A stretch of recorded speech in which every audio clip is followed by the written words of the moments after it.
বৈষম্য বিরোধী আন্দোলন দমনে নির্বিচারে দমনপীড়ন চালায় তৎকালীন আওয়ামী লীগ সরকার।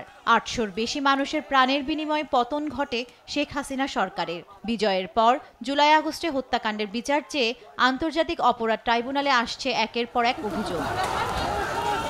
এমন প্রেক্ষাপটে আন্তর্জাতিক অপরাধ ট্রাইব্যুনাল আইন নিয়ে মতবিনিময় সভা করে আইন উপদেষ্টা ডক্টর আসিফ নজরুল।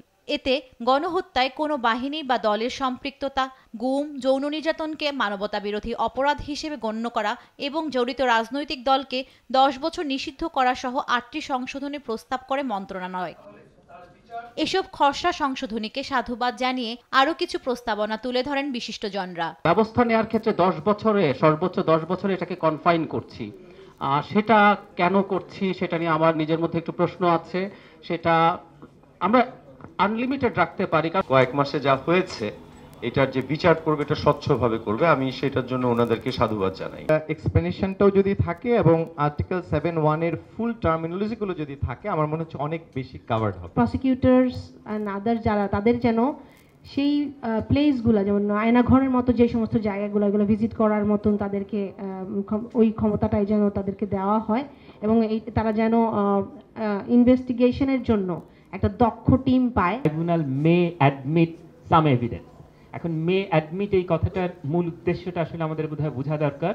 এই মে অ্যাডমিট বলতে বোঝানো হয়েছে যে এখানে সার্টেন কিছু এভিডেন্সের কথা বলা হয়েছে যেটা ফর্মাল প্রুফ ছাড়াই কোর্ট অ্যাডমিট করতে পারে। 19-এ যে অ্যামেন্ডমেন্টটা প্রপোজ করা হয়েছে এটাও বোধহয় ভাববার বিষয় আছে।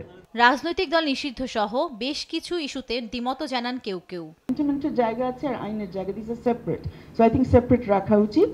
আর লাস্ট পয়েন্ট হচ্ছে I think rules of procedure আমাদের আরেকটু ভালোভাবে দেখা উচিত। যে নির্দেশনাগুলো অ্যাপেলেট ডিভিশনের ছিল, অ্যাপেক্স কোর্টের ছিল, সেটা যাতে ইমপ্লাইড হয় সেই ব্যবস্থাটা করলে পরে কিন্তু এগুলো সবই হয়। তা নাহলে কিন্তু এটা সবগুলো, এই যে খাটাখাটনি আপনারা করেছেন এর জন্য অনেক ধন্যবাদ, কিন্তু এটা ব্যর্থতায় পর্যবসিত হবে। ব্যানের কথা শুধু বলছি পলিটিক্যাল পার্টি, কিন্তু অন্য কোনো অর্গানাইজেশন যদি এই ধরনের ক্রাইম করে সেই ক্ষেত্রে ওই সমস্ত অর্গানাইজেশনকে আমরা ব্যান করব বা কি ধরনের তাদের বিরুদ্ধে শাস্তিমূলক ব্যবস্থা নেব, সেই কথাটা এখানে মনে হয় অনুপস্থিত আছে। এখানে 10 ইয়ার্স যে লেখা হয়েছে সেখানে